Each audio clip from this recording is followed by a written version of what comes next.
The best way to eat green beans ever. I have a garden. I have tomatoes, cucumbers, corn, broccoli, beans, lettuces. It's not a huge garden, but it's only two of us, and we end up giving stuff away, onions. And I came across a way to make green beans, which I absolutely love. Here they are.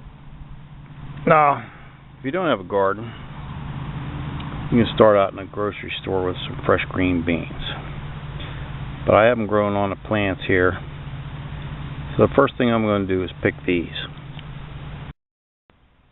Next, we're going to see if there's any peas to be had in our pea patch. It's a little early yet, so we only found a few peas that were filled out, but we'll use them. I have two crops here. One I planted, which is garlic. This is a hardneck variety. I've already picked the bulb to use in this recipe, so I won't pick any more today. But this is the end of June. July 1st is tomorrow, and this garlic is about finished. I have some soft neck garlic over there, which I'm not too happy about. But dill, which I did not plant, dill is a weed. We eat it every day. We use it in pickling and on our salads and whatnot. It's prolific. Once you get it in your garden, you'll never be without it again, and it's just wonderful. And just as a side note, I got a little asparagus patch, which I'm hoping will move to the right eventually and take over this area. This was originally just an asparagus patch that I put some garlic in. It's separate from the rest of the garden because you plant garlic in the fall, October, and you pick it in July. So in the next few weeks I'll be digging all this up. But I have some fresh garlic in the house that I pulled a couple days ago for this recipe. The lettuce we're having on top of our venison burgers this evening, which came from the end of my 30-06, is called Grand Rapids Leaf. A lot of people swear by brands called Butter Crunch and whatnot, but what I found is when the weather gets hot, a lot of those will turn bitter. This Grand Rapids Leaf is prolific. As long as you keep going down the sides and not cutting off the main stalk. Two people cannot keep up with a 8-foot row of this Grand Rapids Leaf. We have salads every single night. I mean, sometimes with salmon, sometimes with bacon, sometimes with chicken, sometimes with like a chef salad with a little bit of ham or turkey. We cannot keep up with the Grand Rapids Leaf. It is just that good of a crop, and the flavor is wonderful. So I'm going to just pick a couple of these for on top of my burger. So here's what we're taking down to the house. A little bit of lettuce, some peas, and some green beans. We cleaned our sink, and now we're going to rinse everything off. Get all the bug droppings off of it and splashed up dirt and stuff when it rains.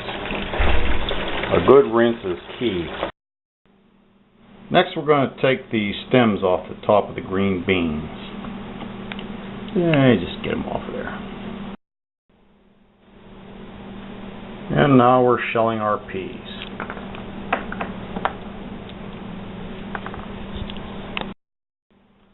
Just remember, the peas are totally optional. We're going after the green beans. This is just a bonus. We brought that water with a little bit of salt to a boil, and we're going to throw our green beans in there for 1 minute and 1 minute only.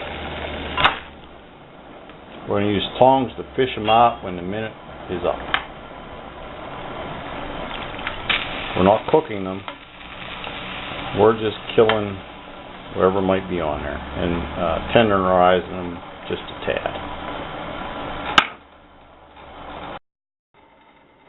We're not doing anything to the peas. You can hear those beans starting to pop. There you go. Just go ahead and start fishing them out and putting them back on a place to cool. Plate, chopping block. Mine's going on there. Chopping. We fished our beans out of the boiling water, and now we're going to start on the burgers. I'm assuming you know how to do burgers. There's my deer meat from last fall. Venison, if you will. This will be our side. And you don't want to forget the red wine. This is Sangiovese we got on vacation down near Pigeon Forge, Tennessee. Looking forward to that. Next, we're going to take the paper and the tail and everything off of 3 cloves of garlic. I've coarsely chopped the garlic, and we're not garlic snobs. This is fresh, but you can use garlic powder. And we're not oil snobs. Everybody says, okay, break out the olive oil, but I buy this big bottle of canola oil at Aldi's for a heck of a lot less, and it'll do the job just fine. So now we have our ingredients so far: canola oil or olive oil, vegetable oil, fresh green beans, and a garlic sauce.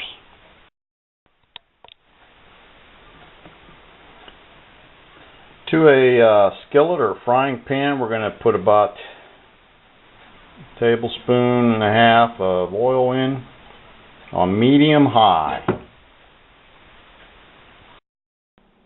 Look here, we had a little bit of onion left over from yesterday, so I'm going to cut these greens up in 1/4-inch lengths. Put a little bit of the bulb in there. We're going to add that to the recipe. All good. Our stove's on medium-high. The oil's getting nice and hot. Now we're going to add the onions I found along with the garlic we chopped. The onion greens will come in second. Then the tops will come in third. The beans will go in fourth. And the peas will go in last. We're toasting this garlic and onion. And we came across the onion by accident.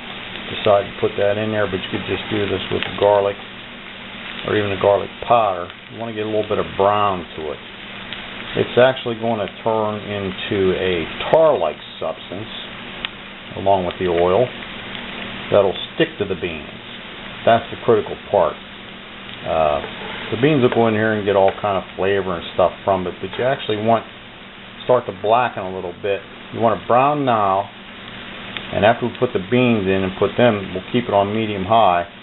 It'll start picking up these flavors and start to blacken right to the bean.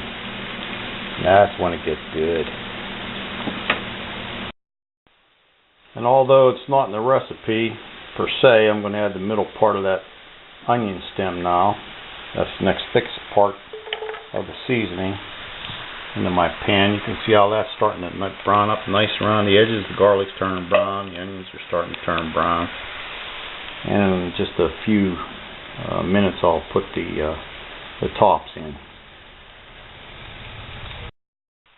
We're getting a good bit of brown in our pan, so now we're going to add those tops that I showed you. They cook up pretty quick on medium-high.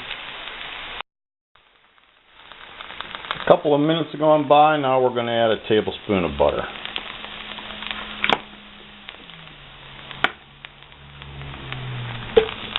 There, a tablespoon and a half. Amount's not critical. Now our butter is all mellowed down. We're going to push all those flavors over to one side. Try and get them stacked up there pretty good. The first garlic we put in, the first onions we put in are nice and toasted. And all this is just full of those flavors. Now we're going to add back our green beans. We want to put them in all going the same direction.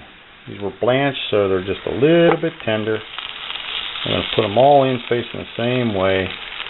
And we're actually going to now fry these beans. If you ever made pancakes, bacon, eggs, same process. We're frying the beans.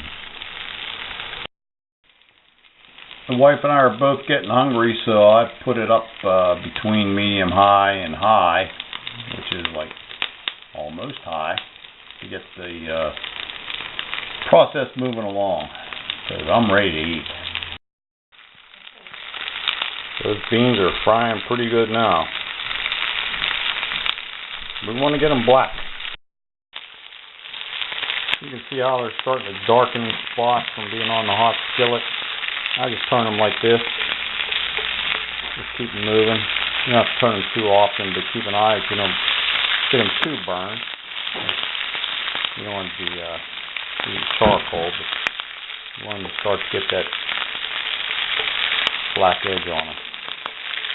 A little bit of black right here, looking good. In a little bit, we'll throw these peas in just for kicks and giggles. Time to add a little salt. And a little pepper. Pea paste. Things are starting to darken up on the beans pretty good, so I'm going to throw my peas in. A little bonus vitamin for the day. You don't want to get them too black, so you want some black on each bean if you can manage it. And I like this halfway between medium high and high, 7/8 of high. Seems to get black quicker. You don't want to be here all day. I'm probably 20 minutes into this. Probably shorten it to 15 if you crank the heat up a little bit. The beans will roll around by themselves while you're stirring the beans.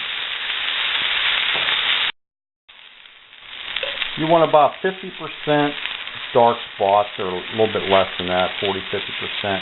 You're not trying to get the whole bean black. You just want enough black on there that absorbs all the flavors, because the flavors are coming from the dark spots. So these are finished. I'll show you what it looks like once we fix our plate.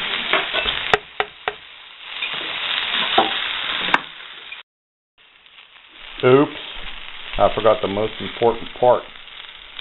Parmesan cheese. Sprinkle that on there generously. Yeah, baby. And there it is. Garden green bean side. Nice and fresh. Still crunchy. Lots of vitamins. Lots of flavors. Enjoy. This is your unconscious mechanic with a green bean recipe.